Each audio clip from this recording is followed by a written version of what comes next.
It's outrageous that Kristi Noem still has a job in the administration after federal officers murdered 2 American citizens in just 2 weeks. And it is even more disgusting that on each occasion, Kristi Noem lies about what took place. In the meantime, I will vote no on any legislation that funds ICE until it is reined in and overhauled. And Senate Democrats are overwhelmingly united on this issue. So currently, as we speak, Democrats are attempting to shut down the government again, this time over issues of ICE and immigration enforcement. And frankly, given the January 30th deadline that is necessary to pass a new government funding bill, it's hard not to look at the events of the past several weeks and argue that this is exactly what Democrats wanted to happen. I don't know, perhaps there was a reason why they were constantly inciting their supporters to essentially risk or sacrifice themselves by impeding federal law enforcement, showing up to active crime scenes with guns, attempting to run over ICE agents with their vehicles. Why? All because the people on top were searching for a propaganda moment to, in their eyes at least, morally justify this political stunt to pull on a major election year. But at the same time, that is of course contingent on whether or not the Republican Party has the moral courage in this moment to stand firm and remind everyone what they were elected to do. Although I gotta be honest with you guys, I'm pretty concerned about it. I won't lie to you. It's a very politically precarious moment. Why? Because number one, it's midterm year, which means our Republican Congress will be much more primarily concerned with winning re-election than actually doing the right thing or implementing the agenda they were elected to do. So there's a lot of chatter behind the scenes right now in DC saying, whoa, maybe we should soften up a bit. Maybe if we seem more liberal, we'll get reelected. Maybe they'll stop calling ICE Nazis and the Republicans the Gestapo and all these things. Although, as you probably know, that doesn't ever really work. The Trump administration, likewise, is doing the right thing, but has a lot of pressure on them coming from the media and even coming from those within the Republican Party. So this is all going to be a very difficult situation to navigate, but I'm just going to remind everyone as to why it's so important to remain firm on this, because first of all, this is what we were elected to do. And secondly, the very reason why Democrats are fighting so hard and trying to astroturf so much support for the border invasion that they ultimately caused purposefully to begin with is because why? For every illegal alien that is deported, especially from a blue state, that is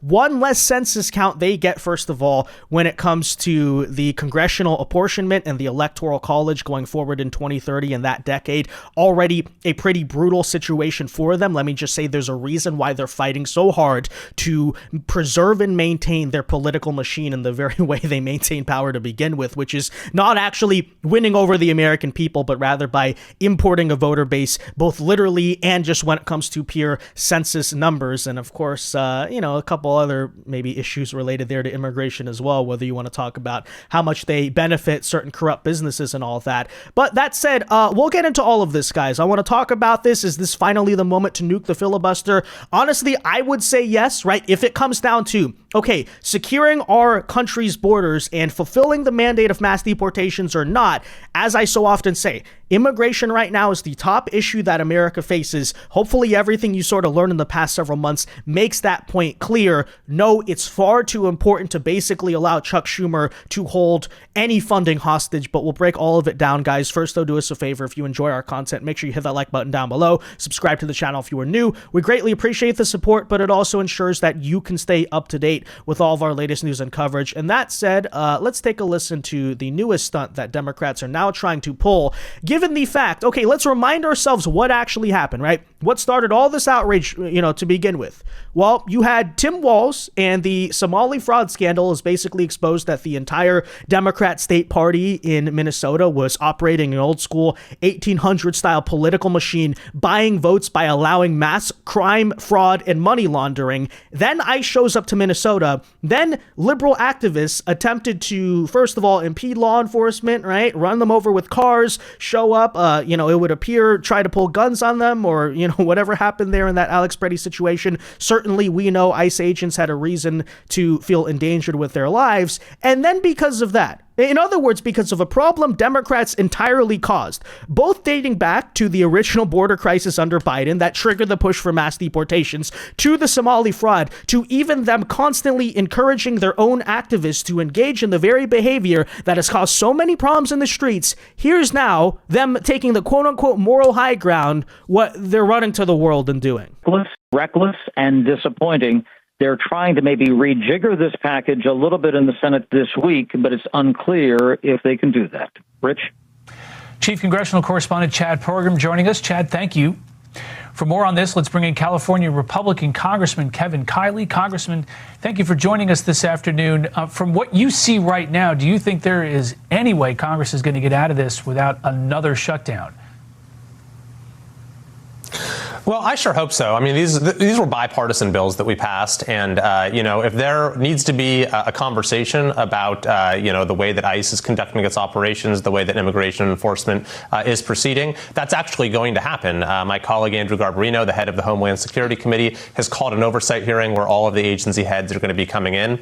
And the bill, as it stands now, actually does have money for body cams. Yeah, so essentially what's happening is that Chuck Schumer and Senate Democrats are refusing to vote for any new government budget that includes funding for Homeland Security unless what they call serious reforms to ICE are made, and who only knows what that means. Now, you may be asking the question, well, didn't Big Beautiful Bill pass last year? Doesn't that already include a bunch of permanent funding for ICE? What would this actually change? And the answer there is, at least by my understanding, yes. Actually, ICE could basically continue on its operations and its deportations, regardless of whatever funds Democrats tried to pull for Homeland Security. No, actually, in the process, what Democrats would really be defunding by saying no money for DHS would be things like TSA and FEMA. And keep in mind, too, by the way, we are currently in what? A massive ice storm across the country. Thousands are without power. There's destruction. There's problems. It's essentially a natural disaster. And basically, in the middle of that natural disaster, the Democrats are saying, screw all you people across the South. Screw all you people who are covered right now in ice. We care more about Renee Good and Alex Preddy than your stupid house or your stupid life. That's actually what's happening right now. And they're running around on the moral high horse about this. They're saying, oh, we're the good guys. It's the Republicans without cruelty or compassion. As usual, these people are dirty. These people are sick. But anyways, here are those current details, and then we'll talk about it. So what we know thus far is that the White House and Senate leaders are moving closer to this deal to avert the government shutdown. There's a lot of talk about, okay, we'll pass the continuing resolution for now without funding for Homeland Security, and then we'll do the negotiation process to figure out how we're going to fund that department. And don't get me wrong, I think on one hand, I am generally fine with that response, right? It is midterm year. I understand the politics. You don't want to be in another government shutdown, sure. But here's the thing, okay? So fine, fund the government. I'm fine with that. Keep it open. I guess that's best for everybody. But when it comes to these negotiations over the next several weeks or however they happen, that's where my area of concern is, okay? If Democrats remotely in any way say, no, you have to support the invaders. No, you cannot deport people anymore. All this, then at that point, I'm going to say, no, we cannot allow that to happen. And yes, if it takes nuking the filibuster, which I understand is the nuclear option, but if that's what it takes to say our country is going to have sovereignty, our country is going to have borders, we're not going to basically allow 2 incidents of left-wing agitators provoking a bad situation to say, okay, well then I guess everything Biden did the past 4 years is fine. I guess the open borders are fine. I guess millions of invaders being in this country designed to create more political power for the Democrat Party is perfectly okay. Let me ask the question too. Okay, and honestly, they should have. But did Republicans ever shut down the country when, let's say, Laken Riley and many other American citizens were murdered by Biden-era illegal aliens? Did they shut down the government when, who knows how many million people were pouring over that border? Hopefully some of you still remember the visual images of those scenes. No. But here come the Democrats, right? 2 people end up in bad situations that, again, I say were completely avoidable if local police had cooperated, Democrats weren't inciting them to do so, and suddenly now it's the biggest moral crisis of all time. I'm sorry, we have to completely reject that, right? And again, I'm not willing to sacrifice all the progress America's finally making on deportations and the immigration issue just to say, oh, the Democrats are upset, you know? But anyways, the sources indicated that the White House was moving closer to the Democrats' demands to split funding from DHS from a larger funding package in order to give them more time to negotiate new policy measures on the deployment of ICE agents across the country. So again, that's basically what the Trump administration is doing. They don't want to deal with another government shutdown. Again, I'll say I'm fine with that aspect of it. Right? But this is where it's kind of going to get difficult. So the deal in the works would provide funding for the rest of the agencies in the package through the end of December, including Departments of Defense, Labor, Transportation, and Human Services. Here's the thing about that too, right? Till the end of September. Well, what's in November next year? The midterms, obviously. Why on earth would we accept that? No, we should at least fund through December so that way, let's repeat that, Democrats can't try to hold the government hostage again right before the election. Do you not see clearly that's what they're trying to... Why did they pick September, the end of September as the date? That's ridiculous, right? And if that's part of the negotiation, that's something obviously I think the Republicans here have to try to negotiate is say, okay, you know, if you want us to pull the funding for DHS and we'll do all this negotiation stuff, then you have to vote to fund the government past the election, okay? You're not going to hold it hostage once again just for the sake of trying to win. Because let me just say right now, that's exactly what they're going to do, right? They saw how well it worked for them in the last elections where, all the government workers and the people on EBT and government benefits are now screwed over. Oh, you know, then they're going to go vote Why are you allowing this again, guys? Okay? You know, there's an old saying that in America, there's two parties. There's the evil party and the stupid party. Prime example of Republicans being the stupid party. Really? Through September? All right. Again, this situation is ridiculous. But anyways, it would only temporarily extend funding for DHS. That would allow time for two sides to negotiate over ICE after Senate Minority Leader Chuck Schumer laid out a list of demands that he says must be included in final legislation. So here is kind of what they're saying about that. So earlier on Wednesday, Schumer laid out a new list of restraints on immigration enforcement as a condition for Democrat support, including to restrict roving patrols, which in other words means that, throughout America, Border Patrol cannot be present in certain areas saying, hey, look, can we see your papers? They're basically trying to ban that, which is interesting because honestly, I don't think that, frankly, we've had enough of those. Okay, but okay, that's what they want to ban. Tighten parameters around warrants for searches and arrests, as if they're not tight enough already. Toughen use of force policies and require ICE agents to wear body cameras and remove their masks. So that's what they're trying to argue thus far.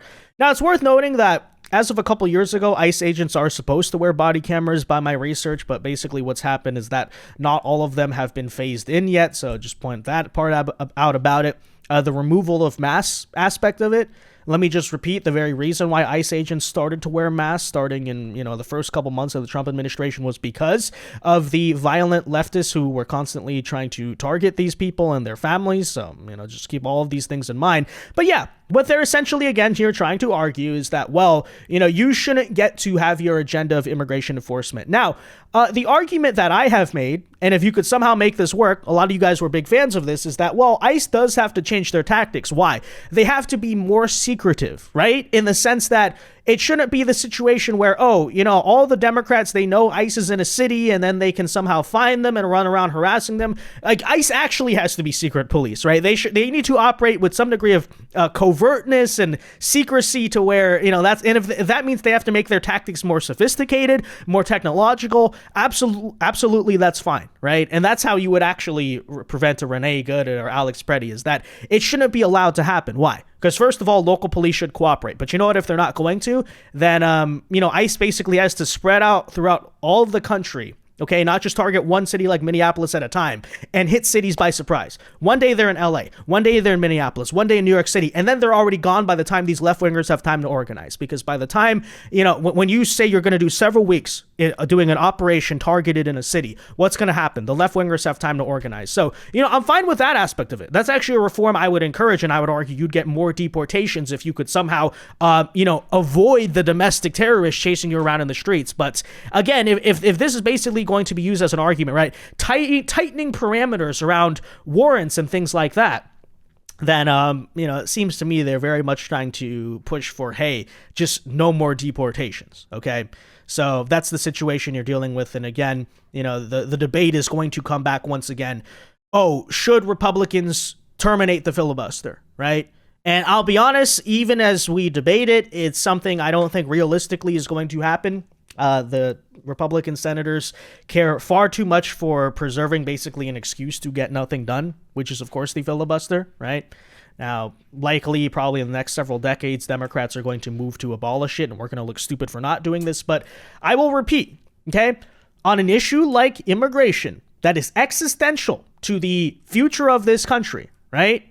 Absolutely, that is something I would say, yeah, take the nuclear option there. If that's what we have to burn the bridge for, right? Rescuing the country from the literal invasion that's been happening. And we say to the party who supports the invaders, nope, screw you. We're just going to keep on going full steam ahead. Then, absolutely, I would say that's fine. But you take a listen, for instance, to the rhetoric of the Republican Senate leadership. Doesn't sound like we're headed towards that. They offer a lot of words, but yeah. I also hope that recent tragedies have inspired some soul searching among those who have participated in or encouraged abuse toward ICE officers and other law enforcement officers. It is deeply disturbing that we have had public officials essentially encouraging harassment of officers simply trying to do their duty. Okay, yeah, that all sounds nice. I totally agree. But my question is, then what are you going to do about it besides appeasing the very people who have been impeding federal law enforcement, right?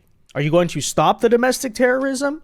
Or are you going to give these people everything that they want because you're just too scared, I guess, of the political optics or something like that? Even though I would personally argue that those who are going to vote against you in the midterms because they're mad about ICE don't care about whatever compromise solution that you try to bring. As a matter of fact, just look at what they're doing right now. Oh, let's fund the government till the end of September. So that way, right before the election, when people have forgotten about this, we can cause a bunch of outrage and a bunch of voter mobilization on our side once again. Can we not be that stupid, please? Right? Again, I agree with the aspect that ICE needs to be less public about things, right? You don't want to see these incidents. Yeah, I understand it causes a bunch of, people who are not paying close enough attention or intentionally dishonest to get freaked out. Oh, ICE is going so far. I agree, actually. Yeah, ICE should operate with more secrecy, and they need to spread out, and they need to stop allowing these situations where crazy left-wingers basically are even allowed to confront them. That part is true. But when you're going to sit here and say, basically give the Democrats, okay, no more border patrol, no more basically deportations in general. We're just going to, scale back everything we're doing. No, that's not what we asked for. Actually, when you look at how angry a lot of the Democrat Party is about the deportations and understanding how connected that is to their political power, you would think a Republican Party who's very serious would say, oh, this is where the Democrats are on the back foot because we're breaking their political machine. Let's keep on going. Will that happen? Well, good luck with that. But anyways, I like to point this out as well, right? How is the attempt to even make a compromise deal with the insane Democrat Party actually going? Well, take a listen to this detail. Even when confronted with a prospect of a shutdown, 3/4 of the government starting on Saturday, many Democrats were unwavering, buoyed by a belief that the country's patience for the Trump administration's aggressive immigration enforcement tactics have run out. In other words, what does that mean? Behind the scenes, several of Schumer's Democrats had rebuffed efforts by the White House to privately discuss off-ramps for a shutdown, insisting that Republicans must come to the table instead of trying to peel off centrist Democrats like the last shutdown. So basically, when we said, okay, well, let's negotiate DHS. Why not avoid government shutdown? Want to have a reasonable compromise? Hey, maybe the situation went too far. We need to tone down the temperature. That's how they're responding. They're basically giving you the middle finger on it, right? They're saying, no, we're going to shut down the government. And unless you surrender all of ICE to us and you appease the very politicians who are saying to abolish ICE, then, we're not going to cave. Okay. So in that moment, how do you respond, right? Do you just stop deportations, or do you say, no, it's too important to the country? This is something, if you go back and watch my content around the election time, some of you who have been around since then in 2024 may even remember this. I warned about this exact moment, right? I said that when the deportations start, there's going to be a mass coordinated push, kind of like Trump won with the whole separating families things, but 10 times worse, right? To say, oh, look at what they're doing. It's so cruel. They're dragging people out of their houses. Look at this kid crying. And then literally we saw a lot of that propaganda, right? And I did say at the time, it's going to be a major test for the Trump presidency, for the Republican Party, and a conservative movement as a whole, right? In that moment, do we get too scared of the left like we always have for like many decades and basically just retreat off of it? It's okay, you know, we'll slow it down. Or do we go full steam ahead, right? Do we remember what happened under Biden? Do we remember those scenes that probably were fresh in your head around the 2024 election of people swarming over the border, of Lake and Riley, of people being murdered by illegal aliens, of schools in New York City full of American children being emptied out and closed because they had to make a migrant shelter for the illegal aliens? True story, by the way. Are you going to remember those moments, or are we now going to forget because, left-wing agitators provoked bad situations, therefore, we have to stop everything we're doing? That's my question, seriously. So, look, I guess we'll ultimately find out what happens on the shutdown situation. Currently, betting markets and prediction markets have it well over 50%. This has hovered around a bit. It was looking like maybe there would be a deal between Trump and Schumer, but now that the further left Democrats are saying shut down the government anyway, I don't know, just something to keep an eye on. But yeah, again, I'll say, whatever happens, one thing you cannot surrender in this moment is the deportations and the immigration enforcement themselves, right? Whatever other aspects you have to negotiate, do you nuke the filibuster? Do you maybe want to fund Homeland Security through reconciliation because the Senate rules are like fake and not even constitutionally mandated anyway? I don't know, but that, I think, if you're a Republican politician right now, you're probably hearing so much outrage from the left and you feel so pressured and you think to yourself, that's how America feels. I think we need to make it clear, no, to the Republican Party, right? If they're going to kind of be pushed over to the left, we have to push them back and say, no, right? This is what we want, okay? We don't want you to surrender the very arguably top issue, if not number 2 issue behind the economy, which decides every election, on why you were elected to begin with. So don't betray us, okay? So anyways, that said, guys, let me know your thoughts. Be sure to leave a like on this video, subscribe to the channel if you are new, and until next time, God bless and peace.